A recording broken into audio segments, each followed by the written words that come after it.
Atiku's spokesperson that is now trying to replace Akuri Nigalailai Bulaba. In this scenario, or in this real case scenario, I stand with the Department of State Services. And I must say that with the current leadership of the Department of State Services, we are seeing a shift from the status quo of having to bully anybody or organization that tend to poke in their eyes. What SERAP is doing, like every other human rights group, most often than not, they do is that they try to bait the law enforcement into coming for them. So they can then cry out to the world and say they are being persecuted. And you know that most of these civil society organizations... That's a gross simplification of what is clearly evident to a lot of people. No, that I give you an example. Nigerian authorities, particularly Nigerian security authorities, Right. have had a history of systematically clamping down on civil society and to a large extent journalists as well. I mean, that's a known fact. It's not a known fact, it's your opinion. No, because it's not I my have opinion, a counter. it's a fact. Okay, so let me tell you something about the SERAP, for example. The claim by SERAP has not been substantiated by any of the civil society. That's number one. Number two, the freedoms that we enjoy from the Constitution. I don't know what you mean by the claim. You came to their office. Why would any... Well, Amnesty International has come out in support of them. That what? They said if it is true. No. That's not what they said. What did Amnesty say? I'll be glad if you can quote that. I read their clear note on their website. And what's the position? They made it absolutely clear that, first of all, the move by the DSS to go to their office, I mean, that's an intimidating move. It doesn't matter whether you go there with guns or whether... The fact that you are the DSS and you have a history behind you, and you are a the secret police of Nigeria, you enter somebody's office, whether there were 2 operatives or 20 operatives. Right. I mean, you could have written them a letter. If you were simply there to invite them to come over and talk to you, write them a letter, they'll honor the letter. So permit me to respond. So it is intimidating when you... That's why they use the word invade our offices. Let me tell you, in this country, we have found suits that are filed against government functionaries and institutions in which the individuals secure judgment against government in large sums of money. We run democracy. There are courts to not only protect your right, but to enforce it.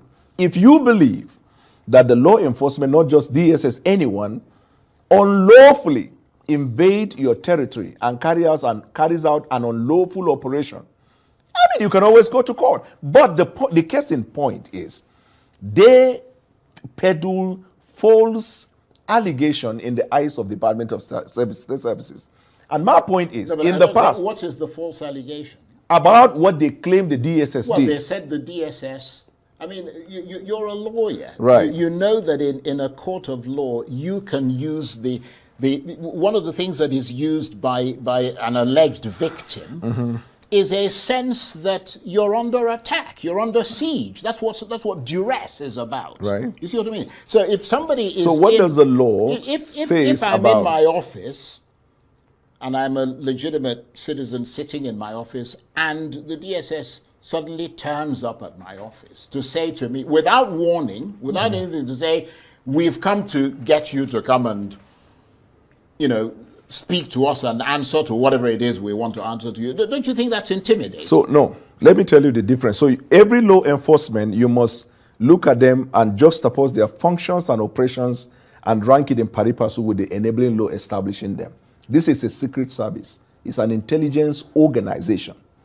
The modus operandi of an intelligence organization is different from a law enforcement that is not intelligence driven. Yeah, but they said they came to invite them to come and speak to them. Why didn't they just write to them? No, so this is the point I'm saying. I am saying that DSS took them to court rather than arresting and locking the individuals is a wordy conversation, because the leadership of the Department of Services is departing from what would have been the norm, that they will go and intimidate you. Right. He is going to court. So your own is to defend that fact. But I am telling you as a fact that it is also in the same way you talk about law enforcement having history.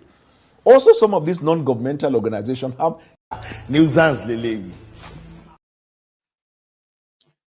justifying the state's brutality against suspected opposition. DSS, Dokpemu Stupid Service, invaded a civil society organization's office in a Gestapo style, and then they left. When the organization raised alarm that is this not democracy anymore, then the Dokpemu Stupid Service said they only went there to invite them for a talk. And Bwala Dani was on TV to defend that. He is also a lawyer, by the way, a Nigerian lawyer who has been doing the pro bono work as a spokesperson for Tinubu. He has been the guy who said Tinubu's appointees, they have not been living up to expectation. That they are not telling Nigerians the achievement of Tinubu. That is why a lot of you today are criticizing Tinubu because Tinubu's appointees, ministers, media guys, they are not doing their job of trying to spin it and tell you that Tinubu is the best thing that has happened to you since the invention of sliced bread. He is also a guy who said he's very confident that Tinubu will kind of reshuffle his cabinet soon. Just like Reno Mokri. They have been doing what you can call freelance, free job, free whitewashing, image whitewashing, or image laundering for Tinubu.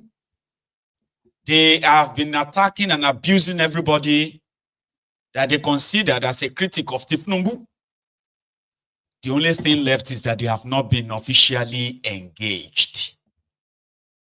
That's the only thing left. And a lot of people believe that they should hire them all. Because Bekunde Onofunuga, a Zibida, 75-year-old Facebook special advisor to Tinubu. That one is a born bigot that would rather spread bigotry in a never seen before way than really launder the image of Tinubu. But listen, what is really there to tell you about Tinubu than what they are already showing you? What? So the likes of Bwala Dani, they just want to be the Joseph Goebbels of Tinubu, the ones that will tell you white is black and black is red, and they don't care about their tomorrow or whatever it is. There's nothing about tomorrow. Remember Laya Mohammed, an old man that became so famous for lying that he said his own grandson asked him one day, Grandpa, why are they calling you Laya Mohammed? He said it during his own screening. And he went on to lie and lie and lie. Where is he today? So these guys don't care. It is Nigeria, so nobody really cares. Come on, chop your money, chop whatever you can chop, and walk away. People will soon forget about you anyway. But the only thing is that you must kind of be somebody who no get shame. I'm talking about you have to be in the category of people who say you cannot shame the shameless. Where is Femi Oponu Adeshina today. It was everywhere, all over our faces. Remember, it was in our faces all the time at the time. For Bokwari, he called you complaining about Bokwari wailing wailer. Those bunch of ass lickers, where are they today? He got something for himself. He got his daughter a university education in America for being a PA, a columnist. You know that the columnists in Nigeria, those who write columns in your newspapers in Nigeria, they are not different. They have been replaced by those who are now called the social media influencers today. Those ones that will always spin it on social media. The ones that will kind of tell you that everything is going to be all right. You read them, there are many on social media today. Back then, there was no social media. Femi Oponu Adeshina and his likes, they had their readers at the back of Sun newspapers. This other one, Bekunde Onofunuga, Ezibida, is a very regular columnist too in the news. I've been at Newsweek, or what's that magazine called back then, and The Nation. There is another one, the one that wrote something about Obi, and he called it Obituary. Sam Omaseye. There are many, many like that. Bunch of ass lickers, crumb eaters, crumb chasers, ass lickers, all risers. For social media, sort of demystified a lot of them. There are only few of them got political appointments, and they went on to show you their true colors. So I hope they will call this guy who claimed to be a lawyer, and nobody can tell which case he has handled in his life. Even the guy that became a lawyer just about last week, he has cases listed to his name. Oh, his name is Cash TV's Deji Adeyanju. You know Cash TV's human rights. He's now a human rights Cash TV's Deji Adeyanju. In the last, this one just became a lawyer last night. Oh, he don't get cases. Yeah, he has cases that you can say, okay, Deji. This one, Bulaba, a political jobber, he has a gown that he loves to put on, like the sandpaper. Femi Falana, senior advocate of nuisance. Just like that. Even senior advocate of nuisance has so many cases to his name. This Bulaba has no single case to his name. Or do you know any? Any case to his name? He's a political jobber. Wanted to work for Atifku. And it didn't work out. He's now doing a free pro bono job. Spokesperson for the druggie, Kolu. A spin doctor. He's not even smart. Guru. He's not even smart. When you hold him very much, it will turn out to fight. I hope Kolu reshuffles his cabinet too, and find something for this guy, so that I can see how Onofunuga will manage him. Maybe they made them top him up, put Renomokri. Nigeria don't, I mean, come on, man, honestly. It's a very funny place, okay?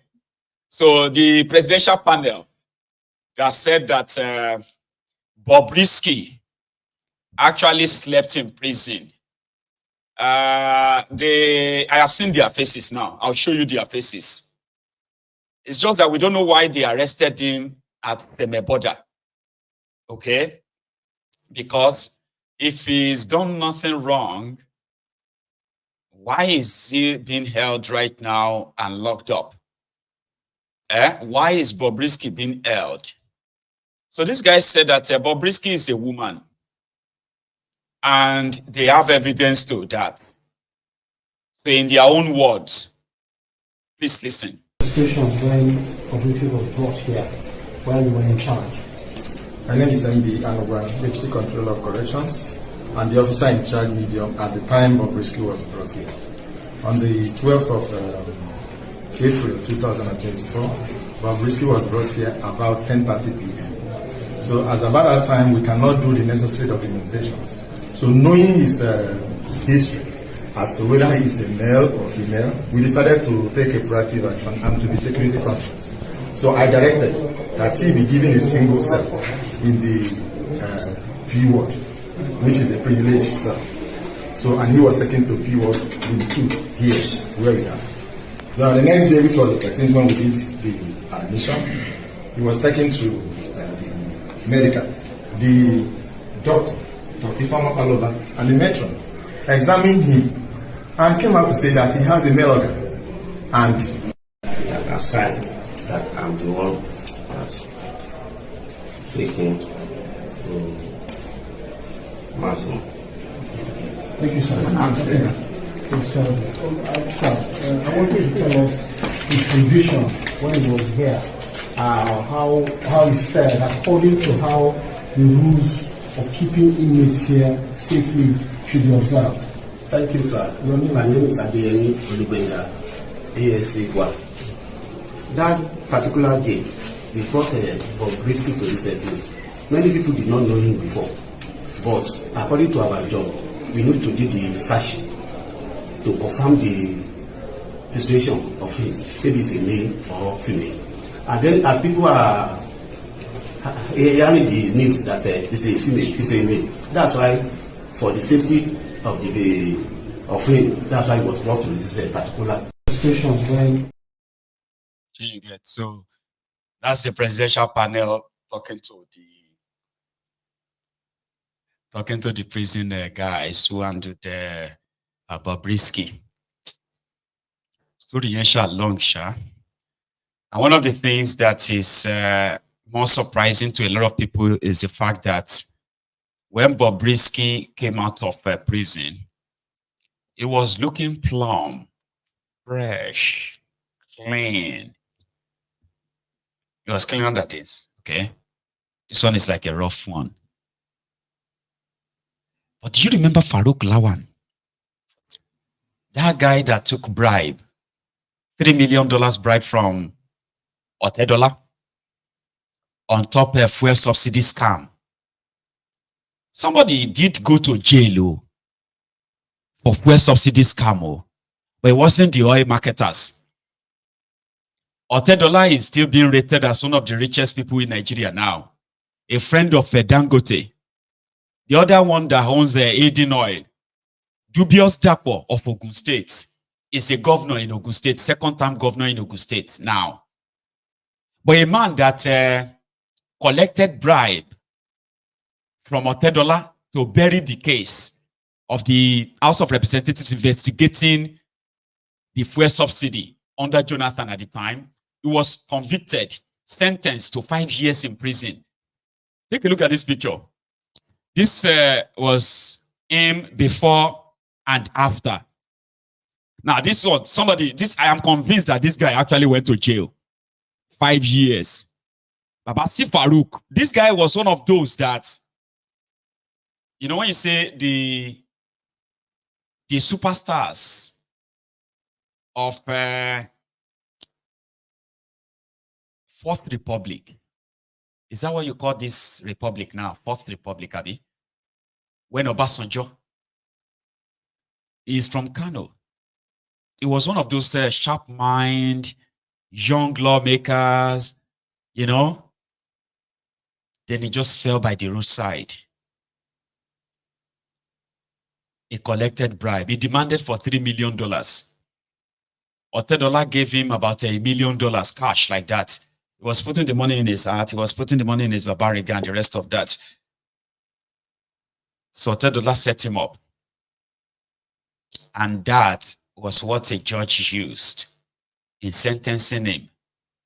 5 years ago, Farouk Lawan was sentenced to 5 years imprisonment. Abasidi before and after. I mean, if you don't believe that he went to jail, well, me, I believe. Oh. You see, the guy grew old, sharp. Look at his face. So he was released today. Because you know if you go Nigeria prison, come back, come out and begin the, even if they put you for VIP. Yeah, even if they put you in VIP. This guy went to prison, to Kuje prison. And he was released today.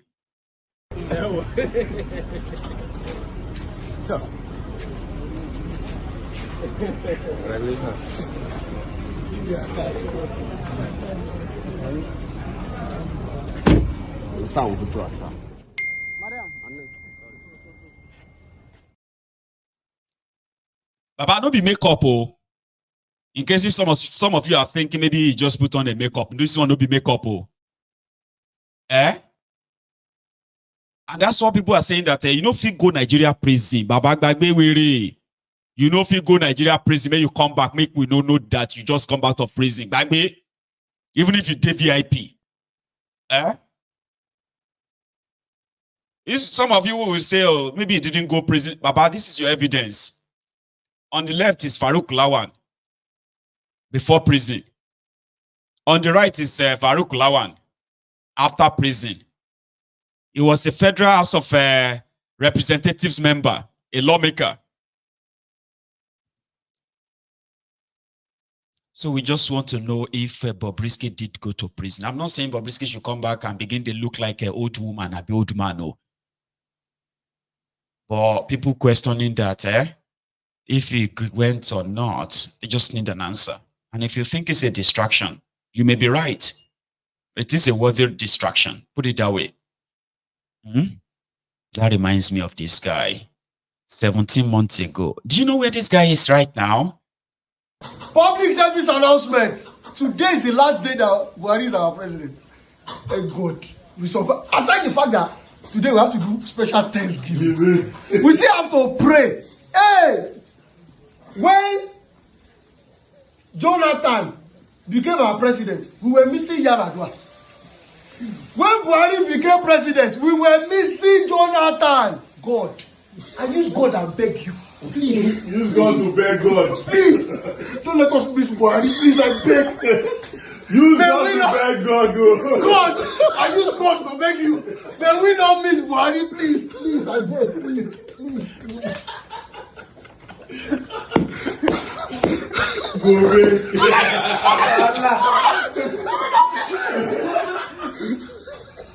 If you go miss Buhari,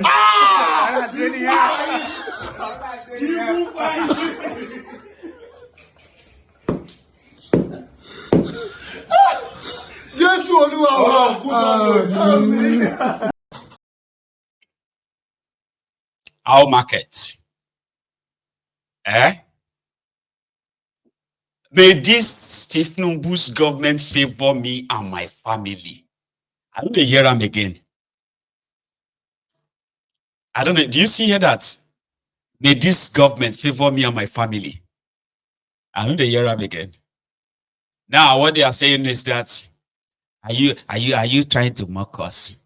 Are you happy that people are going through this and that?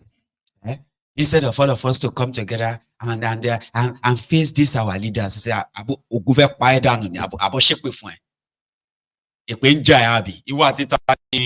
let us come together and face this our leaders. 8 years. Somebody said that they just discovered that people who are saying if Tinubu will use 8 years, there's nothing anybody can do. That the people are using reverse psychology. Oshe, Mr. Researcher, if we all come together, we can get rid of Tinubu in 2027. High right. That's what we say in Scotland. We say high right, high right. If you like say your malaria don't come to madness. You know what they call malaria to in the brain, because that's what it will look like. All these people that are saying that Tinubu cannot be removed, they are using reverse psychology on you. If all of us come together, we can remove it. If we have a better candidate, if all opposition comes, high right, reverse psychology. Worry, sideline psychology. Because you see, the lulu that some of you don't know is this. It is not reverse psychology. It is the reality. If you want Tinubu gone for real, you will start with a nationwide Occupy Nigeria with just 3 demands. 3 is okay. I'll give you the idea. All of una we believe say if you come together, remove Tinubu by elections, una go first come outside first. Millions of you will now demand for an end to this fake constitution. They have to burn that one in public like this. Say, what